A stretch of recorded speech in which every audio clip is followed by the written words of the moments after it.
কি রে পাখি কই? কতক্ষণ ধরে বসে আছে? আমার কাজ আছে না? আরে 24 ঘন্টা ফ্লাই করে সে আসতেছে, একটা রেস্টের ব্যাপার সে করতে হচ্ছে। আমার তো মনে হয় তোর পাখি অন্যটা লেগে বসে আছে। আমার পাখি আমার ফোন দিয়ে দিছে। Yes baby.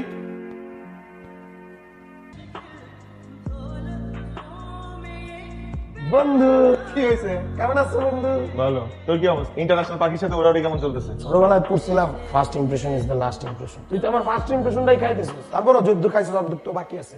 যেদিন তো ঢাকা শহর ঘুরতে দিতেছি। ও ফাইন, কালকে পাঠাই দিস। কই পড়াই দিন আমার কাছে? তোর কাছে কেন বানাবো? আসলে ঘুরে দেখতে দিস না? ঘুরতে সেটা আমি দাও, তুই দেবি। আমার কাছে আসছিস কেন? আমি কইতেছি বন্ধু তোমার গাড়ি না লাগবে। দিব না। কেন তুই নাকি ড্রাইভিং তো তোরই করছিস। আচ্ছা যা, ইমোশনালি ব্ল্যাকমেল করলি তো, গাড়িও দিলাম নিজেরও দিলাম। যা। তোর কিউট বাই না জাস্ট একটু সামনে বসতে চাচ্ছিলাম, সামনে বসলে আমার সমস্যা হয় তো। জায়গাটা অনেক সুন্দর না? অনেক সুন্দর। একদম আমার খুব পছন্দের একটা জায়গা। হ্যাঁ, আপনাকে এখানে নিয়ে আসলাম। বাংলাদেশে আসলে ওরকম ফ্রেন্ড নেই আমার, আপনাদের সাথে ঘুরতে আমার খুব ভালো লাগছে। আপনি যদি ফ্রি থাকেন তো মাঝে মাঝে এরকম সুন্দর সুন্দর জায়গাতে যদি নিয়ে যেতেন। অবশ্যই। আপনি শুধু আমাকে বলবেন আপনার কখন ঘুরতে ইচ্ছা করে, আমি আপনাকে ঘুরতে নিয়ে যাবো। প্রিন্সকে জানানোর দরকার নেই। দিন 24 ঘন্টা আমি আপনাকে ঘুরতে। কিন্তু আপনার নাম্বার তো আমার, নাম্বার? শুধু নাম্বার কেন, ফেসবুক আইডি, টিকটক, হোয়াটসঅ্যাপ, ভাইবার সব দিয়ে দিচ্ছি আপনাকে। নাম্বারটা দিলে হবে। এটা আমার নাম্বার, সেভ করে রাখবেন। আর আর কি কই গেছিলি তুই? ম্যাচটা কই গেছিলাম? আমি তো মনে হচ্ছে তুই হারাই ফেলছিস, তুই রাস্তা হারাই ফেলছিস। হ্যালো, কে? এটা নীরবের নাম্বার না? হ্যাঁ, কে বলছেন? আজকে বিকেলেই তো নাম্বারটা দিলেন, আমি জেরিন। এত তাড়াতাড়ি গলাটা ভুলে গেলেন? না না, ওই না, নাম্বার সেভ করাই আছে। তো এত রাতে আপনাকে ফোন দিয়ে বিরক্ত করলাম না তো? বিরক্ত কেন হবে? এত রাতে আপনাকে ফোন দিয়েছি, এখন আপনার গার্লফ্রেন্ড যদি আপনাকে ফোন দেয়, ফোন দিয়ে যদি ওয়েটিং পায়, তখন উনি মাইন্ড করতে পারে। আমার কোনো গার্লফ্রেন্ড নেই, আমি সিঙ্গেল। কি বলেন?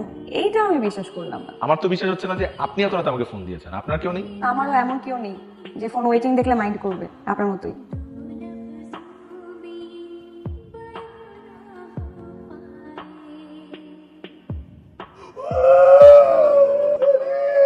আমি একটা জিনিস বুঝলাম না। কতবার তোরে না করছিস যে প্লিজ দোস্ত না মিস করে যাইস না। বাবা তোমার কাছে বিচার দিলাম না। আরে সব দোষ আমার হয়। আর একটা জিনিস মাথায় আসে না যে তুমি এত ফ্রি একটা দেশে বড় হয়েছো, তো আজ পর্যন্ত নাকি তুমি একটা প্রেমও করো না। তুমি আমাকে সত্যি বলো না, চাপা মারো। এই কথাটাই ছোট থেকে সবাই আমাকে এখন পর্যন্ত জিজ্ঞেস করে যে প্রেম করি না কেন, প্রেম করি না কেন। আচ্ছা বাবা, প্রেম কেন করবো? আমার কাছে প্রেমটা হচ্ছে বিয়ের পর। বিয়ের আগে যে প্রেমটা, ওইটা হচ্ছে অনিশ্চিত। আমরা জানি না কিন্তু এটা ফিউচার আছে কি আছে না। প্রেম হবে বিয়ের পর। ওই প্রেমটা হচ্ছে সাস্টেইন করে। বিয়ের পরে আমরা প্ল্যান করতে পারবো, একসাথে সারা জীবন থাকতে পারবো। সেই জন্য আমি ডিসিশন নিয়েছি, যদি প্রেম করতেই হয় বিয়ের পরে, বিয়ের আগে নো প্রেম। Wow, you are different from other girls. আছে তোমার মধ্যে একটা, there something special in you. আমরা কি বসে বসে এইসব কথাই বলবো নাকি কিছু খাবো? অর্ডার তো দিবই, অবশ্যই দিব।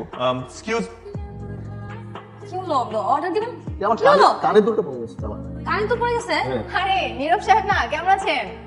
কে নীরব? তুমি ও হ্যাঁ, আমি তো নীরব। কিন্তু আপনি কে? আপনাকে তো চিনলাম না। এখন তো চিনবেনই না। যাই হোক, নতুন জয়েন করেছেন? জয়েন মানে? এই হোক, দুঃখ খারাপ এসেছে? আচ্ছা, সমস্যা নেই, তাহলে 3 মাস টিকে যাবে। জয়েন যেহেতু করেছেন বিনা নোটিসে, ছাটাই হয়ে যাবে। Okay guys, enjoy. কিন্তু হইছে কে? চিনেন? চিনো? আপ তো তোমার বললো। হ্যাঁ, তাহলে তাহলে তো আমাকে চিনে, আমার ফেসবুকে ফলো করে হয়তো বা আমার ফলোয়ার লিস্টে আছে। কি খাবা? এক্সকিউজ মি, দুটো ক্যাপুচিনো উইদাউট সুগার।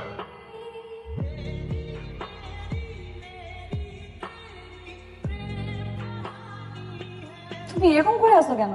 কি হয়েছে? আজকে কোনো কথা নেই মুখে, একদম কস্টিপ লাগে বসে আছো। না, আজকে আমার জীবনে একটা বিশেষ দিন হতে যাচ্ছে, তাই একটু নার্ভাস লাগছে। বিশেষ দিন? কি বিশেষ দিন? তোমার গার্লফ্রেন্ড ফিরে আসতেছে এরকম কিছু? না, এরকম কিছু।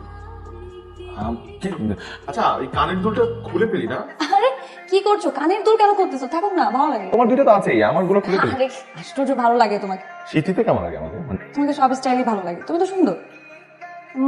তুমি কি কিছু বলবা? বলতে পারতেছি না, দেখতেছো না? একটু চোখটা বন্ধ করো না প্লিজ। মানে চোখটা বন্ধ করলে আমি করো না। ভালোবাসি। কি বলো তাহলে? যে আমরা এতদিন এত ঘোরাফেরা করলাম, মেলামেশা করলাম, আমার কাঁধে মাথা রেখে ঘুমাইলাম। এতটুকুর জন্য তুমি এত দূর পর্যন্ত ভেবে ফেলেছো? মা আমাকে ঠিকই বলছে যে মানুষের সাথে মিশতে হলে আগে মানুষকে চেনা উচিত। তোমাকে চিনতেই তো পারিনি আমি। আমাদের বাঙালি ছেলেদের না এই একটাই সমস্যা, একটা মেয়ে 2 দিন যদি একটা ছেলের সাথে ঘুরে 3 দিনের মাথায় যে প্রপোজ। কেন একটা মেয়েকে একটা ছেলের সাথে ফ্রেন্ড হিসেবে মিশতে পারে না, ঘুরতে পারে না? ভালোবাসা এত সস্তা, এত অল্প সময় ভালোবাসা হয়ে যায় 2 দিনের মধ্যে। তোমাকে এটা বলে লাভ কি? আমারই তো ভুল। আমারই আগে বোঝা উচিত ছিল যে তোমার মেন্টালিটি এত চিপ।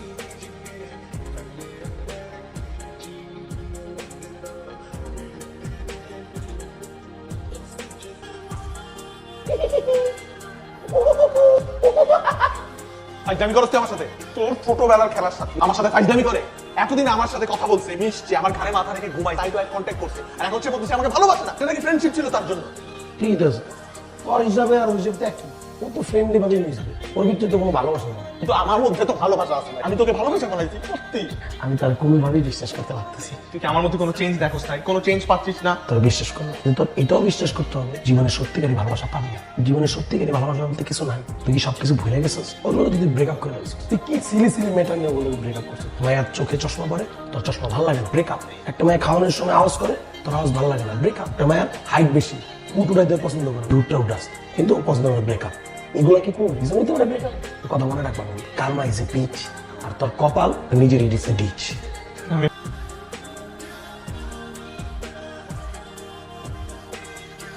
ইগনোর করতেছো কেন আমাকে? সূর্য, আমাকে আমার ফোন ধরতেছো না কেন? ইগনোর করতেছো কেন? কথা বলতেছো না কেন আমার সাথে? আমি তোমার ফোন কেন ধরবো? এরকম কোনো কথা ছিল তোমার ফোন ধরবো আমি? তারপর একটা আমাকে ফোন দিয়ে যাচ্ছ তোমার। আমি খারাপ মানুষ ছিলাম, পাস্ট আছে, খুব বাজে একটা হিস্ট্রি আছে, লাইক অনেক খারাপ খারাপ কাজ করছি, কিন্তু আমি তো এখন ঠিক হয়ে গেছি, আমি পুরো আপাতত অবস্থা ঠিক হয়ে গেছি, আমি আগের মতো আর নাই। তুমি চেঞ্জ হলেই কি না হলেই কি আমার তো কিছু যায় আসে না। অলরেডি একবার তোমাকে আমি পুলিশে ছেড়ে দিছি, এবার কিন্তু আমি সত্যি সত্যি যাবো। যাও, তুমি পুলিশের কাছে যাও। আমি তোমার হাত জোর করতেছি, প্লিজ, আমি তোমার পায়ে পড়তেছি, তুমি আমার ছাড়া যাও না, তুমি প্লিজ আমাকে ছাড়ো না। রাস্তার মধ্যে এরকম কাহিনী শুরু করছো তুমি, ছেলেদের মতো বিহেভ। আমি কি করছি? আমার ভুলটা কি, অপরাধ কি? আমি ঠিক হয়ে যাবো? তুই যেমনি বলবো আমি তেমনি চলবো, তাও তুমি আমার ছেড়ে যাও না প্লিজ। আমি সামনের সপ্তাহে চলে যাচ্ছি, 7 দিন এখানে আছি, 7 দিন প্লিজ তোমার কাছে দয়া করে রিকোয়েস্ট করতেছি, হাত জোর থাকতে হবে, আমাকে একটু শান্তি মতো থাকতে দাও। চোখের সামনে আমাকে প্লিজ আর ছোট করো না, আমি তোমার মুখটা জীবন দেখতে চাই না।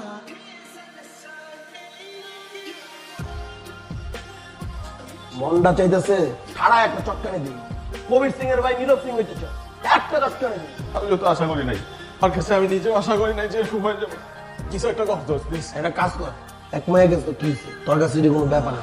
একটা মায়া যাবো, 10টা মায়া তোর জীবনে আয়া করবো, তুই চেঞ্জ কর করে। আমি বলতে পারবো না রে, আমি ওরে ভুলার জন্য চেষ্টা করছি, আমি প্রতিদিন চেষ্টা করছি, বলতে পারতেছি না। তুই কিছু একটা কর, তুই আমার বন্ধু না, তুই কিছু একটা কর। In-house percussion flaps.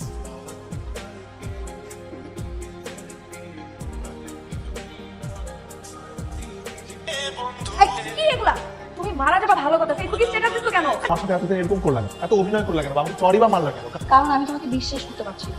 মানে এখন মনে আছে তুমি রেস্টুরেন্টে একটা মেয়ে এসে তোমাকে কি বলেছিল? ওই মেয়ে যা বলেছে আমি কিন্তু সব শুনেছি। পরবর্তীতে তোমার ব্যাপার কথা হয়েছে মেয়ের সাথে। আমি যখন তোমার ব্যাপারে খোঁজ খবর নেওয়া শুরু করি, তখন আমি জানতে পারি যে তুমি কোন রিলেশনে স্টাডি থাকো না। আর আমি ওরকম মেয়ে না যে আমি দুজনের জন্য তোর সাথে রিলেশন করবো, তারপর আরেকজনের সাথে। আমি যদি কোনো রিলেশন করি সেটা পার্মানেন্ট করি। তো আমি তোমার প্রতি কোনো ভরসা পাচ্ছিলাম না, আর তোমাকেও দোষ দিয়ে লাভ নেই, তুমি তেমন। এই জন্য চিন্তা করেছি তোমার সাথে সমস্ত কন্ট্যাক্ট অফ করে দিবি। তো করেছি কন্ট্যাক্ট অফ, কিন্তু কন্ট্যাক্ট অফ করার পরে তুমি যেভাবে ডে বাই ডে পাগলামি শুরু করলো আমার জন্য, কোনো সময় বুঝতে পেরেছি যে তুমি আমাকে আসলেও ভালোবাসো, বাসো, কিন্তু এই ভালোবাসাটা কতদিন টিকবে এটা জানাটা আমার জরুরি ছিল। আর এই জন্যই তোমার সাথে